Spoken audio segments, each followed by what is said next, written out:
Welcome to Storycomic Presents, where we interview amazing storytellers and artists. This is episode 50. With us is Chantal Noordeloos, the award-winning science fiction and horror author who is best known for her Coyote series, her Lucifer Falls series, and her Even Hell Has Standards series. And so glad you're here, Chantal. This is exciting. And your book series, you have a huge amount of fans who are waiting for your books to come out, and right now you have so far each of your series has about 2 books out so far, correct? Yes, right? That's my sweet spot. Apparently, Sweet spot. There will be more, but that's when I start a new series just to complicate my life a little. And I know, and on your website, it looks like you are working on another Coyote, Yes. Coyote series called Rip Walker, and I know you're working on another Lucifer Falls series called Angel Tower, correct? Yes. So okay. And I actually wrote Rip Walker, and then I read it again. And what I do, I use speech to text, so I listen to my own work. And I was listening to it, and about halfway through, I thought, I hate it. I hate every second of what I wrote. I'm gonna redo the whole thing. I do that a lot. This is my bane of writing. I'm the rewriter from hell, and I have so many books that are actually finished, and I'm like, it's just not quite there yet. So it's a curse. It's a curse. It's a curse. Yeah. So before we kind of we jump in and talking about your style and your books and your series and how you build these worlds, do you want to kind of give the viewers and the listeners kind of a background on how you started getting into writing? Yes. When I was very young, I hated writing. And when I was 15, I had an English teacher who told me, this year we're going to do a lot of creative writing. And my first reaction was, I don't want to do this. The thing is, he actually got me into writing. And from that year on, I knew I wanted to be a writer. So when I graduated from IB, I went to England, and I went to the Norwich School of Art and Design, and my major was creative writing. And then from there, I actually came back to Holland, and I became a school teacher for 7 years. But the writing was always there, and I did it as a hobby until 2012, I think it was. And I thought, you know what? I really want to become that writer that I always longed to be. So I took this huge step. I quit my job, and I became a writer. And it was very overwhelming to begin with, because I had this idea that all I had to do is I would find this agent, and I would write these brilliant books. And trust me, my books were awful to begin with. I had a lot to learn. And they would just get me started, and all I would ever have to do is write books, and it would be magical. And then I met reality like a steamroller that squished me. And I realized that, first of all, finding an agent is extremely difficult, especially in today's market. And I ended up just finding other writer friends and writing short stories. That's how I started. And I got my short stories published, which was super exciting.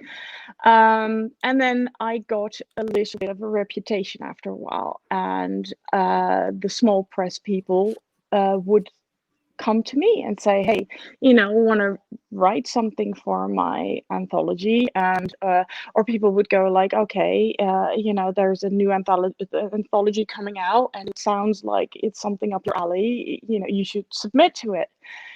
And often for small press, my stories would be picked, which was nice and gave me a nice little confidence boost. And then at one point, I decided to write Coyote, which for me was actually a roleplay character. I'm hugely into like D&D, and this was Deadlands a character. And I decided, this is a fun character. I like to play this. I have a lot of background for this character, and I have a lot of sort of affinity with this character. I'm going to write a very short novel, which wasn't officially a novel yet. It was more of a big novella. And that was Coyote. and I published that, and it did reasonably well.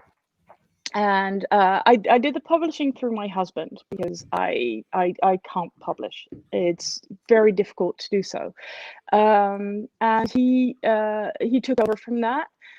But then after I wrote Angel Manor, and I got that published, and I wrote I bundled my short stories and added a few extra for Deeply Twisted. I decided Coyote, I wanted to do more with that, and I wanted to make a proper novel out of it. And I had all these ideas for like 5 books that I wanted to bring out. And I decided to do a bit of rewriting and add some more things, so the book became twice as big, and really bring it out there on the market as a novel series. So that's how self-publishing works for me. It's difficult, but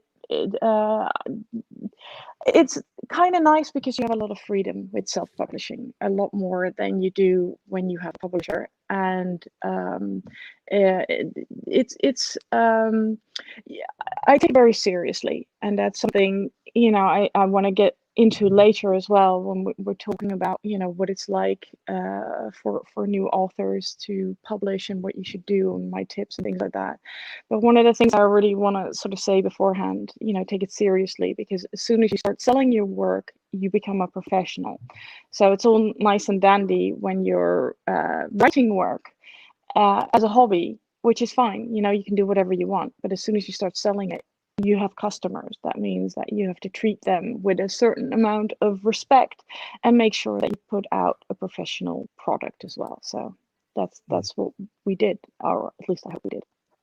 So yeah, that was my writing past. And I have to work a little bit harder on the publishing side again, because I've written several novels and that I haven't published yet, because they haven't met my own standards yet.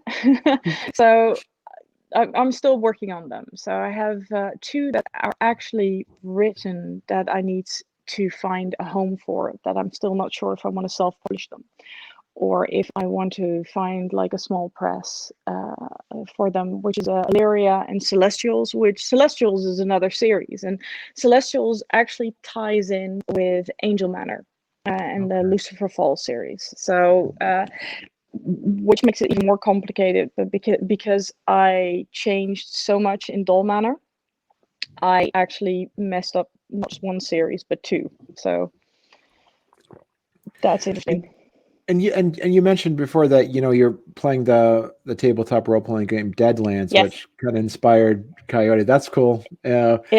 And where did you get your inspiration for your other major series, that is the acclaimed series of the Lucifer Falls?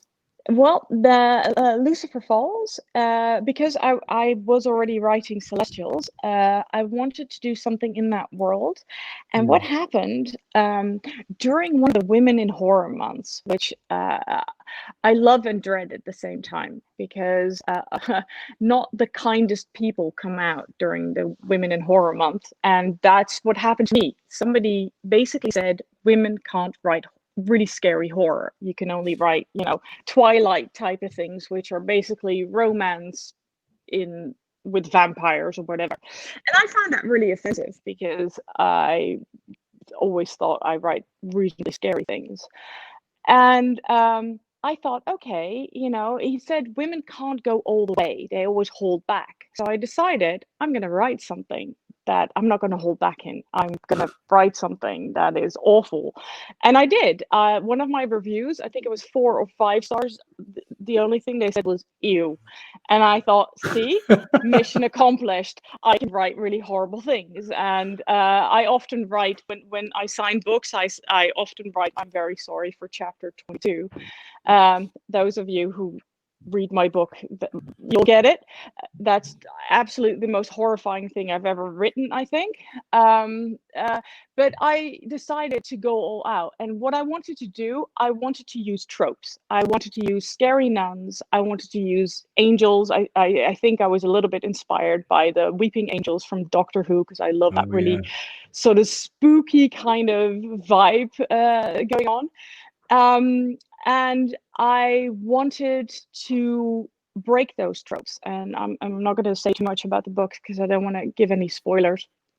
But I really wanted to have that moment of, oh, did not see that coming. And some people said they did see it coming, which, cool, that's fine. I did do a lot of hiding of the gun. And some people were completely blown away, like, oh my God, I had no idea that was going to happen. So I think I managed to do what I wanted to set out to do. And especially on the whole gross part, I think the second book is a lot less gross than the first one. The first one I just went to town with. And the funny thing is, I'm an extremely squeamish person. People think it's hilarious that I'm a horror writer because I'm the kind of person, not only am I scared of everything, I mean, I'm scared of the dark. I'm 44 years old and I'm still scared of the dark, and I'm scared of everything. But I think that is exactly why I love writing horror so much, because it's so easy for me to think of scary things because I'm scared of everything. And if I know I'm being successful in writing a really gory scene when I need to take a break because I feel like, okay, I'm gonna pass out if I keep going. So that's my own sort of guideline. I have to freak myself out, and then I'm cool with it. So that's what I do. And also about the Even Hell Has Standards, which is kind of you said it's kind of a novella, but it's also like a collection of short stories as well. Yes. And was that because you wrote those? Your first one was in 2014. That was around the same time. So in 2014, you wrote 3 books. Yeah, 3 books were published. Super active. I have still written a lot of things, but I got a little bit less secure about publishing them. So with also I had to take it a bit slower because I went through this workaholic phase that was probably 2014, where I spent probably about 80 hours a week just writing, and I was neglecting my family a little bit, and I decided I needed to find more of a balance between writing and my normal life. So that was also very important because I was so passionate about everything, and because I was just, I had like a million ideas. And now I'm taking it a little bit slower, and I'm really seeing like, what do I want to say and what are the stories I want to tell. And Even Hell Has Standards is a difficult series for me because that is the series where I work with real human monsters, which means I'm not just going for the scare. I'm really digging into the horribleness of humanity, and it hurts me to write it. I love when I do, but I dig into taboos and things that are incredibly hard to research. I mean, Wrath, which is the second novella in that series, the main character is a child bride, and she gets abused, and she is threatened with female circumcision if she doesn't sort of comply to her husband, which was really hard to write. I wanted to write it and I wanted to break that taboo, but I mean, I cried writing that because, I'm emotional. And when I write that, I am not the most cheery person to be around. So that's another one of those things where I'm like, you know what? I'm just gonna do this when I feel a bit stronger to write this, because especially Lost is one that I'm really not looking forward to writing, but I really want to get on paper one day because I'm gonna work with pedophilia and lovely topics like that. But that's what that series is about. It doesn't pull any punches, and in a way, it's actually even more horrible than the gore in Angel Manor, because at least that's very just fictional, and here I'm trying to go for realism, and it's tough. And you've kind of already established that you're going to make 7 books out of this. Yep. Because of do you have something in mind? How many series are going to be in your Coyote series? How many books do you plan on having for that? 5. Yep. And the Lucifer Falls, I keep calling it Angel Manor because that's where I started with. Lucifer Falls is going to have 3, so the next one's going to be the last one.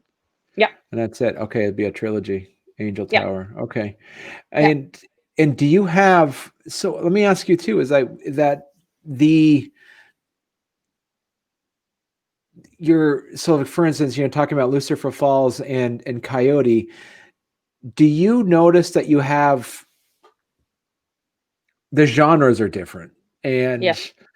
do you see that is there any cross-pollination between your readers, or do you have two separate groups of readers that Um, I definitely have just horror readers. Mhm. I do have a lot of cross-pollination, and I do see that some people prefer one series over the other, but I do notice that people will try both series. So it's a bit. I think I have more cross-pollination that I don't. So I think that is a good thing. I think a lot of people just want to read my work Mm. rather than just a genre. So Right. it is, but there are also people that really hate horror and don't go there. But most of my readers do like a horror thing, so Right. that's definitely a better seller. And do you see that you have, because you mentioned too, as a writer, that you really started getting into these anthologies and it kind of started giving you a name. Do you see an advice for any writers that are starting is to go ahead and do that, or go right away, self-publish? What would you think would be a better to No, get your foot in the door? don't immediately self-publish. First, get some stuff out there and get some feedback and work with other people. It's really important Mm. because one of the things that I find really important, you need to find people that are going to be critical around you. And by bringing your work for other people to publish, you're going to find people that aren't just going to tell you how wonderful you are. If you're going to be a writer, and especially if you're going to self-publish, you're going to need people that aren't going to tell you the sun shines out of your backside. Mm. Really, you really need to be able to deal with criticism, because criticism to writers is like water is to professional swimmers. You need to be able to deal with that. If you can't deal with that, seriously, just write for fun. Don't get your work out there. People are going to criticize your work. And you want that because you want to improve. And I see too many people that are just putting their work out there, and it's it's not um, it's not worthy of our profession to Mm. not take it very seriously. What you need to do is you need to start learning who you can work with, because if you're going to self-publish, that doesn't mean that you get to write a book and just put it on Amazon and that's it. No, you're going to need an editor. And I don't care if you are the world's best editor, if you are the master of the English language. I don't care if people bow to you when you pass them because you are such a wonderful, like, English native speaker, writer, whatever. You still need an editor, because you're not going to see certain things. You are blind to your own writing. So you're not going to see that you repeat words a little bit too often. You're not going to see that you might get the grammar perfectly, but you might not get the feel of the book perfectly. And editors point that out to you as well. And they will tell you that you've been reusing a word a lot, or that your character's eye color changed halfway through the book, which it's happened to me. And even sometimes your editors will miss that, and then your readers will point it out to you, which is fun too. Um, things like that. You need to show people that are professional what you've written, and you have to pay them for it as well. It's not cheap to publish self-published books. Mm. You need a good cover. You need to, if you're not good at formatting, you need to get somebody to do that for you, because otherwise it's going to be really difficult to read your book, and that's not what you want. So get yourself out there, get to know the writer's world, get to know other writers, get inspiration from them, get to know publishers, get to know what readers want, get your own readers base, because that's how I got my readers, because people read me in other people's anthologies and were like, hey, I really liked your story. Do you have more work? So that's how you get there. And you can't do this by yourself. And I know there's people out there that are saying that you can, but they're lying. So you need to surround yourself with professional people, and you need to be very, very critical about those people as well, because I have had editors that edited my work and I looked at it, I was like, okay, you made it worse. I don't agree with what is going on. And I've had a bit of a scandal about that as well, which ended up okay, but I did not have the best experience with that. And it's one of the reasons why I'm a little bit more careful with publishing as well, because I've had a bit of a bad experience in that department.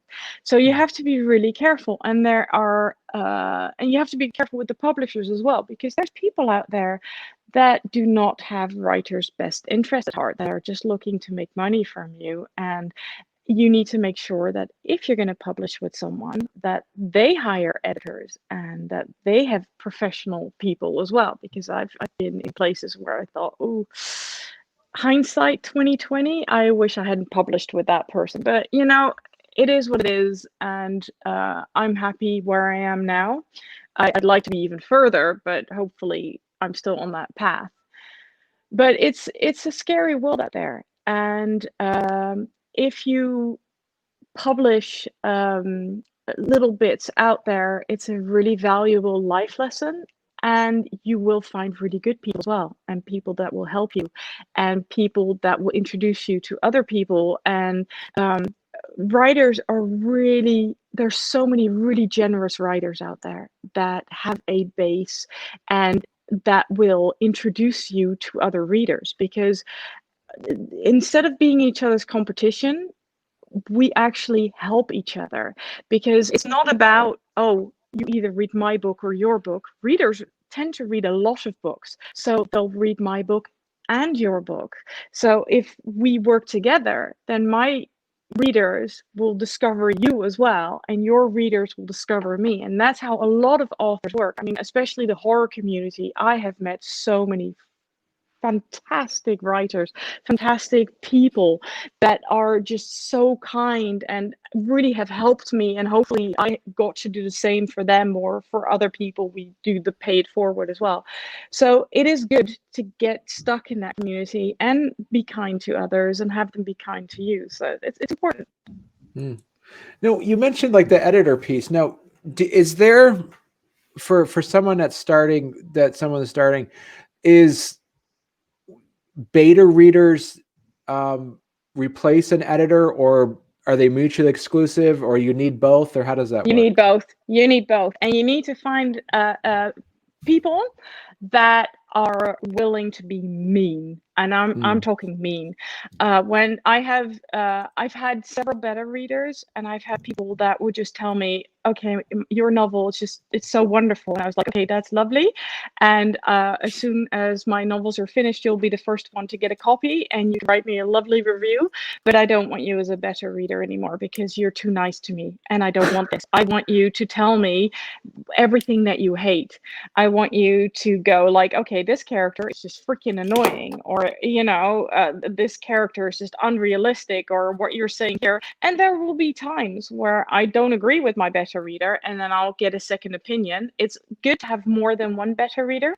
Don't get too many, because that gets confusing, because people have different tastes, and I've had things where they say like, oh, the grandfather was the most wonderful character, and the other beta reader said, oh, I don't care for the grandfather. So you're like, okay, what am I going to do? Am I going to replace this character? Am I going to keep them? What am I going to do? So that can be difficult too. But what I do, my process is I write, then I rewrite until I see blue in the face.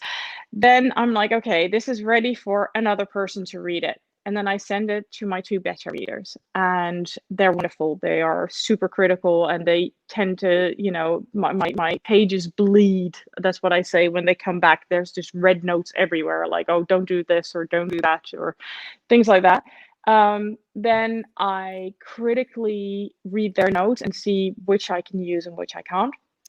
Then I send it to an editor, and they will really just break down my whole manuscript again. And sometimes I get things back, like with Dull Manor, and it's like, sorry, but you're gonna have to rewrite a lot of this, because like I said in Doll Manor, the critique was there was too much storyline and it became way too confusing. And so I tore that apart, which was hard and painful for me to do. But in the end, I'm glad I did it.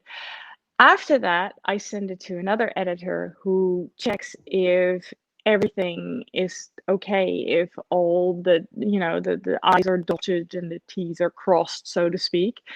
And then my publisher goes over it again and reads it again. So this thing gets a lot of edits. Like with my editor, when I work with my editor, it's not just, oh, I send it to my editor, to her. I usually work with Lisa Lane, who's absolutely amazing.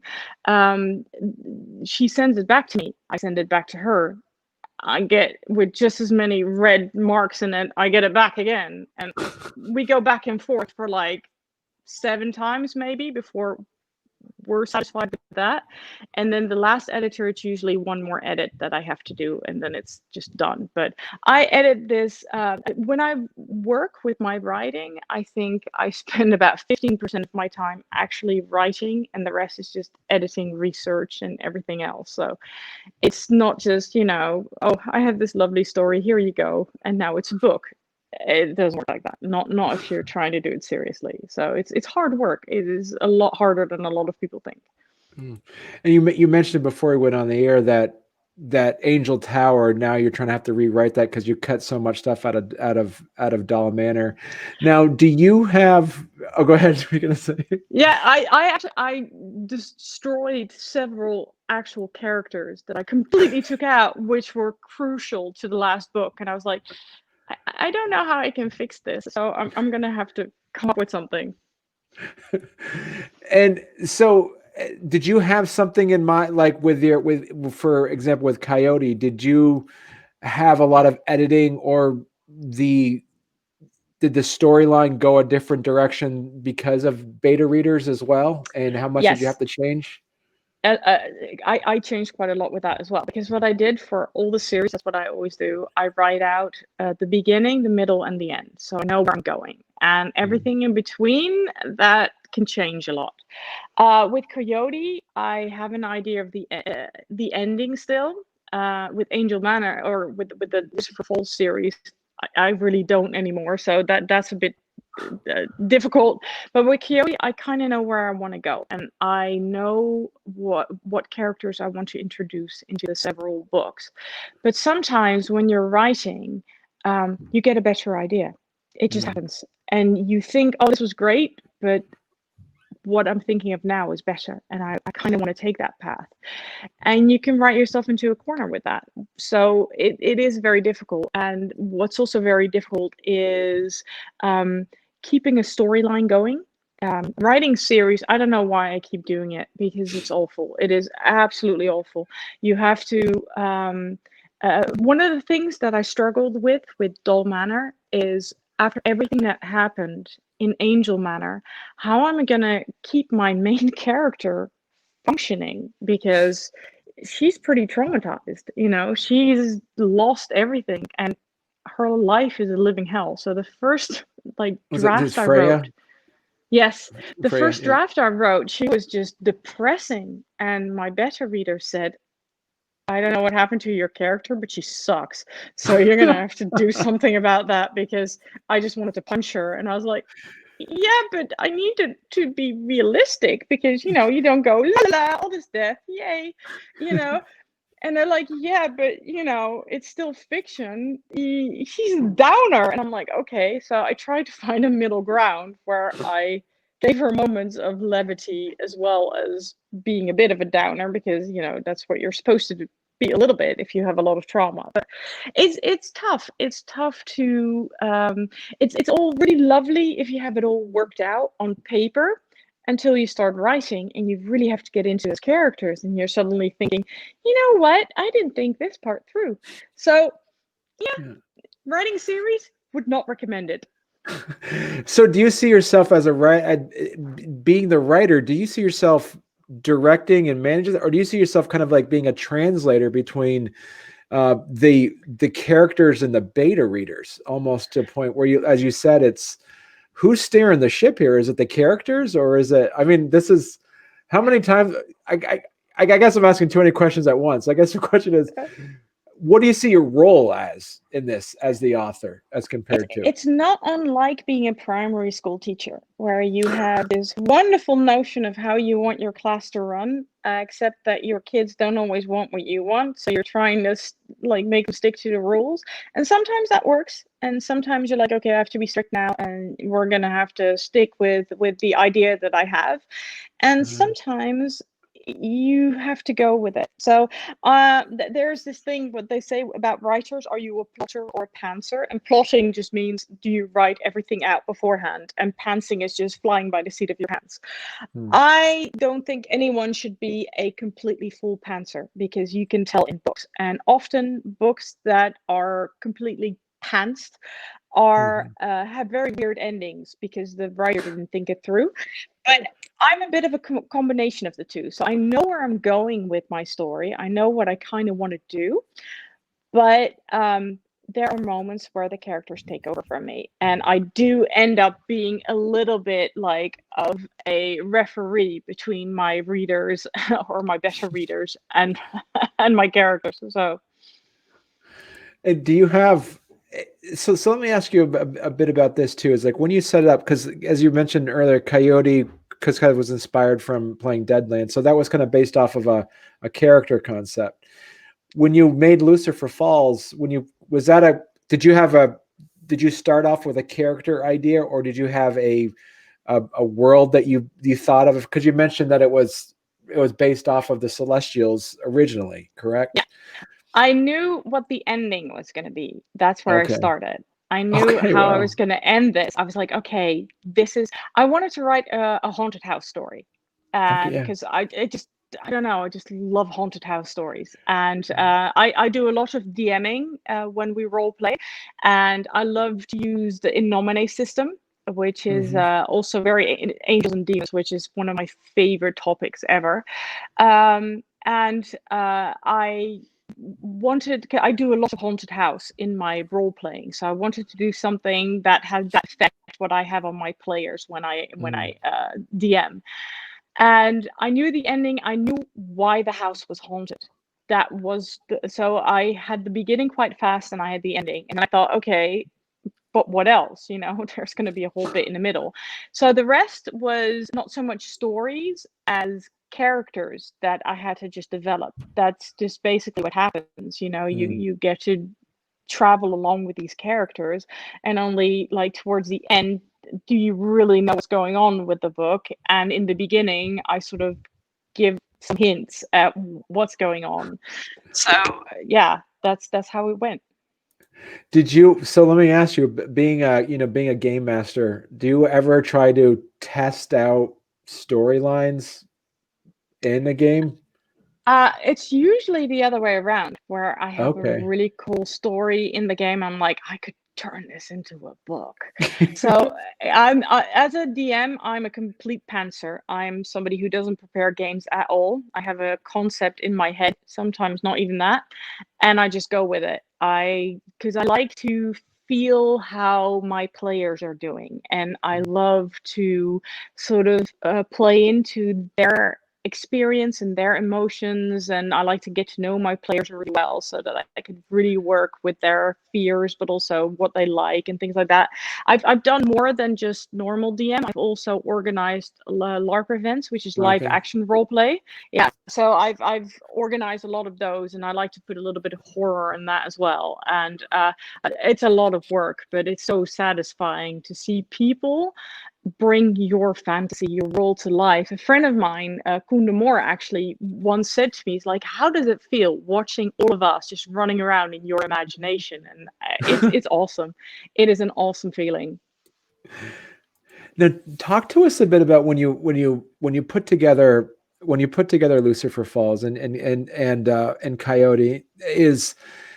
Did you have to because you mentioned before that you did doing a lot of research on certain things, and maybe I think I read it or now I'm getting mixed up with my research of before we talked, where you spent hours just to get down one sentence. So I am so guilty of that. I remember one of the worst researches I did was looming for one sentence. I'm not kidding you. I wanted to describe this looming process, and I actually ended up watching YouTube videos for 20 minutes. And trust me, looming is not the most interesting process to look at. But I needed to describe it, and I'm like, how am I going to describe this? I know nothing about looming. I am researching things constantly just to get a sentence. I even do things like I will find photographs of something so I can stare at it, so I can like get a feeling from how does this look and how can I describe this. So it's just, that's what I do. No, because when you set up your stories, how much research did you do when the actual world building? Like, how does the supernatural work? How is the mythos connected and all that? And it's difficult because you get a lot of conflicting information. So at one point, you're going to have to pick what you want to use. But I do a lot of my research is very Google based, so I'm not as in depth as people that have actual books that describe things that go a lot deeper than things. But I've used things like actual spells or things like that in books just because, I want to make things as authentic as I can. And sometimes you research something and somebody who knows a lot more about it will go like, well, that's not right. So there are moments where if I'm not too sure about it, I'll ask like Facebook, like, okay, does anyone know about this? Or can you tell me something about it? And I love to talk to people, if I talk about professions or, whatever, to talk to people who actually know what they're talking about and who can tell me like, well, this is realistic or this is not realistic. Or, I mean, recently I asked some questions about, American states, like, or any like special things in your state that, you can, like special foods or whatever things that I should bring up, because it can be very daunting to place a story somewhere where you've never been. I mean, Wrath is a perfect example. It's in Nigeria. I've never been to Nigeria. I don't know anything about Nigerian customs. So here's me just trying to find out as much as I can from freaking Google, which is not always the most reliable source, but I do try. So I try to make it as realistic as possible. So now the big meta question here is this a shared universe? Like, is Coyote like the great grandmother of Freya, or have you thought about, is there there is a shared universe. It's not with Coyote, although there is. I actually have a short story that one of my first published stories. I cannot tell you the title. This is how bad I am with remembering my own work. But I actually, the Coyote universe started in the future, and the whole rip walking is actually something that I started with another series, because my character Coyote in when I was role playing had nothing to do with rip walking, but I wrote this story and I thought, this is so cool. I can really do something with this world. And what if I, instead of making it in the future, did a steampunk thing and made it Wild West? And then I thought, I could use Coyote for this, because my character Coyote was always really popular, and I used to do drawings of her and people would do all these fan art drawings of her, and I was like, okay, she's always been loved, why not write a book about her and use this concept? But Angel Manor, the Lucifer Falls series, is definitely part of a bigger reality. There's going to be a Celestial series. Yes, a series again. I don't know why I keep doing this.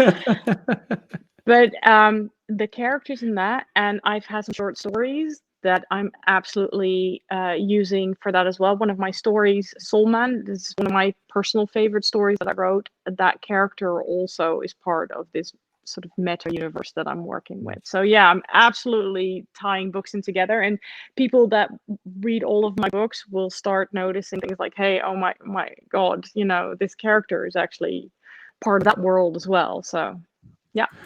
That's what I was going to ask you. Are you deliberately like hiding little Easter eggs inside Yep. your stories? Okay. I absolutely do that. Okay. That's awesome. Yeah. It's fun to So, do. and so right now you're working on, so your latest book, what, Doll Manor, came out just last year. Yeah. Correct? Yeah. Okay. Yeah.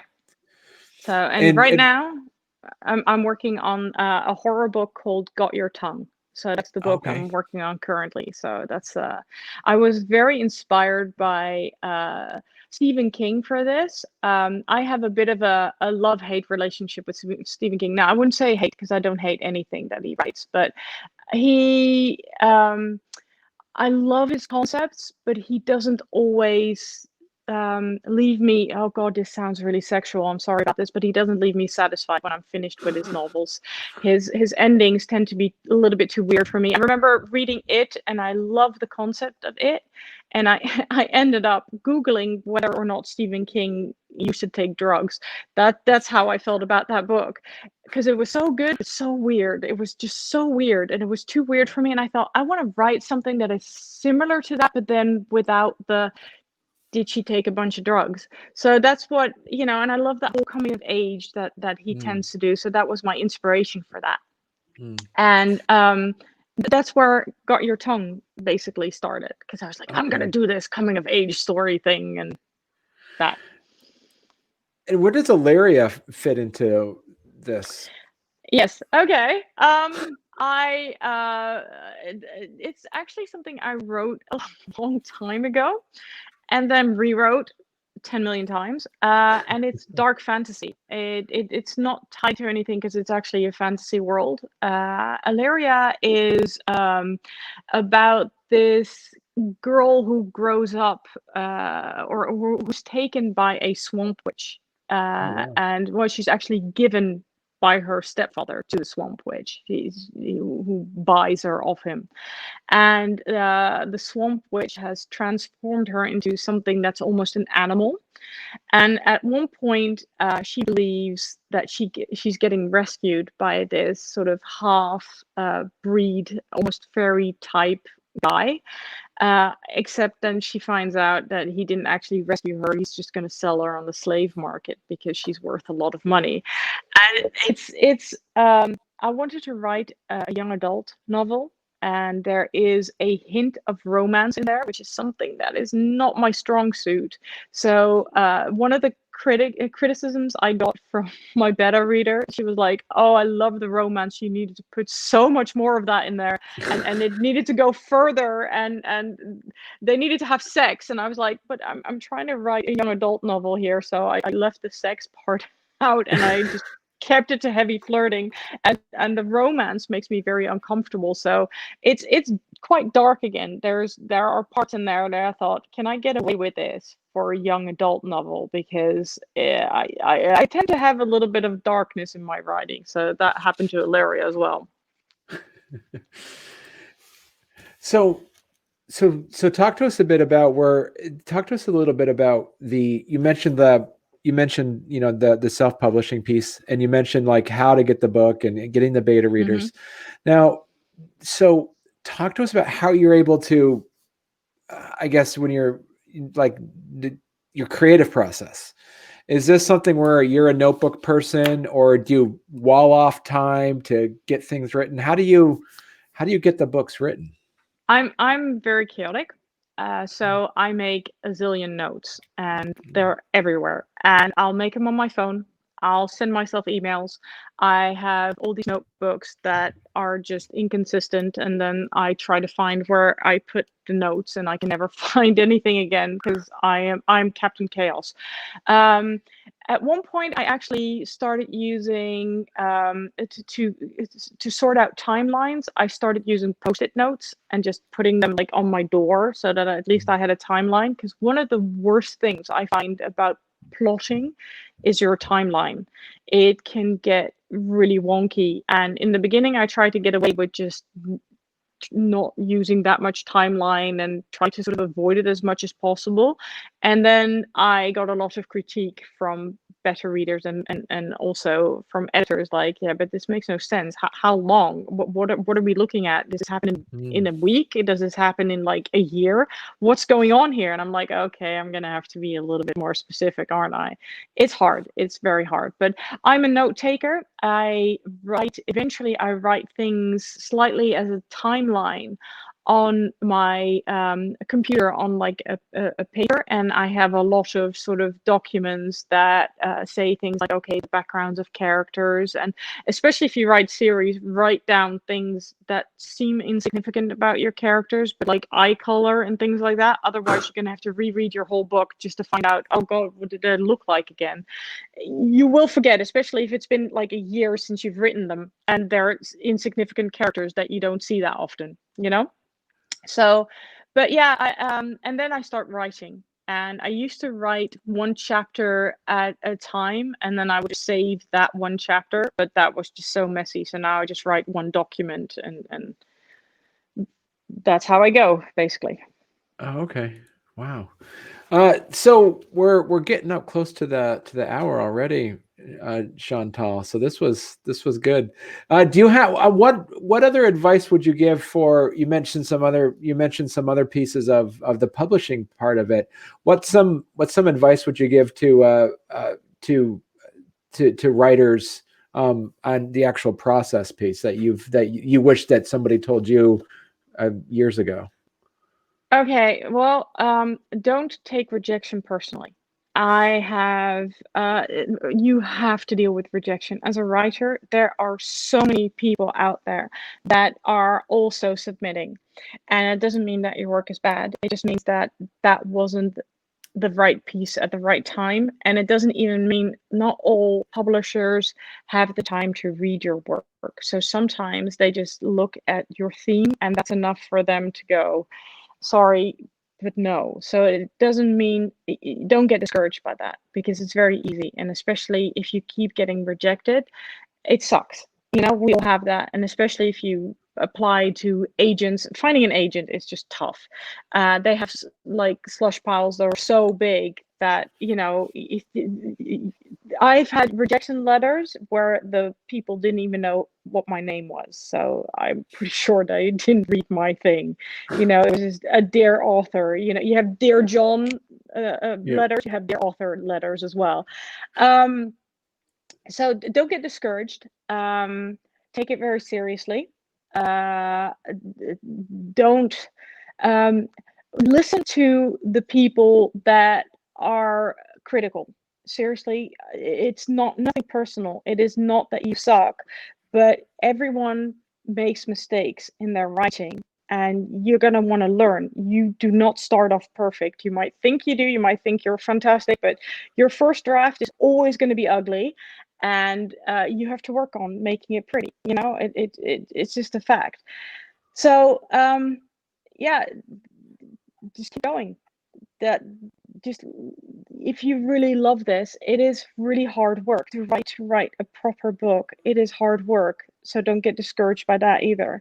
And if you don't want to do the work, then just write for fun and don't write to be professional, because it's going to be disappointing for you. So you have to want to do the work. Excellent. Good. Thank you, Chantal. So where can people find you if they want to see more of your work? Okay, well, I've recently started a website, which I think you're showing right now, which is just chantalnoordeloos.com, and all my work is on Amazon. So hopefully in the near future, we'll be working on an audiobook as well, because that's one of my bucket list items. So that's something that I want to look into, and I think maybe for Coyote or something, and get that out there. But for now, Amazon is the best way to sell your books. So I have made it into a brick and mortar shop, which was one of the highlights for me of my writing. One of my favorite shops here in the Netherlands was actually selling my book, which was just cool. a dream come true. But it's very hard to get into brick and mortar bookshops. So that's just the thing. But yeah, Amazon, that's where you can find me. Yep. And you have a Facebook page and your Twitter as well? Yes, yeah. I'm not as active there as I should be, but hopefully soon again. So yeah. All right. Cool. Well, thanks a lot, Chantal. This has been great. It was fantastic talking with you. You got some great advice for aspiring writers, and and as I say, your books have great reviews, and people just, the horror genre loves your books. So Well, thank you so much for having me. I had a lot of fun, and hopefully talk to you later. excellent.